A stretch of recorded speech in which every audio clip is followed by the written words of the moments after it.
Samantha हमेशा से सोचती थी कि उसके परिवार का घर साधारण था, कुछ भी खास नहीं। एक शांत पड़ोस में स्थित यह एक आरामदायक 2 मंजिला घर था, जिसमें एक सफेद पिकेट बाड़ और एक अच्छी तरह से बनाए रखा बगीचा था।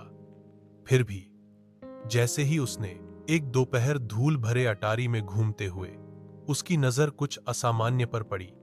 दूर कोने में भूली हुई पेटियों के ढेर के नीचे उसने फर्श के तख्तों के नीचे छिपा हुआ एक संकीर्ण ट्रैपडोर देखा। जिज्ञासापूर्ण आश्चर्यचकित होकर वह घुटनों के बल बैठ गई और उसे खोला। नीचे स्थित छोटा सीढ़ीदार मार्ग एक धुंधले बासी सुरंग की ओर ले जाता था। दीवारें पत्थर से बनी थीं और एक हल्की ठंडी हवा अंदर से फुसफुसाती हुई प्रतीत होती थी। दिल धड़कते हुए सामंथा सावधानी से उतरी। उसकी टॉर्च अंधेरे को चीरती हुई सुरंग उसकी अपेक्षा से कहीं अधिक लंबी खिंची हुई थी, जो पृथ्वी के नीचे मुड़ती और मुड़ती थी। वह हिला नहीं सकी। उसे यह महसूस हो रहा था कि वह अतिक्रमण कर रही है, कि कुछ उसका इंतजार कर रहा है। लगभग अनंत काल के बाद सुरंग आखिरकार एक छिपे हुए कमरे में खुल गई। दीवारें पुरानी किताबों की अलमारियों से भरी थीं, अजीब चमड़े से बंधी हुई किताबों से भरा हुआ।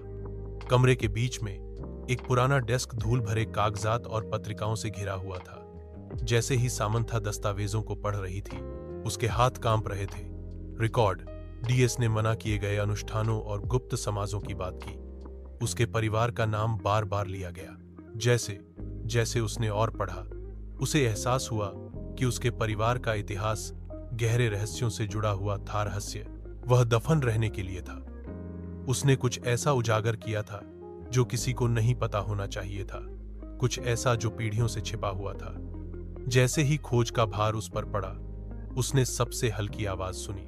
उसके पीछे से आवाज आई, एक फुसफुसाहट, धीमी और ठंडी। वह अकेली नहीं थी।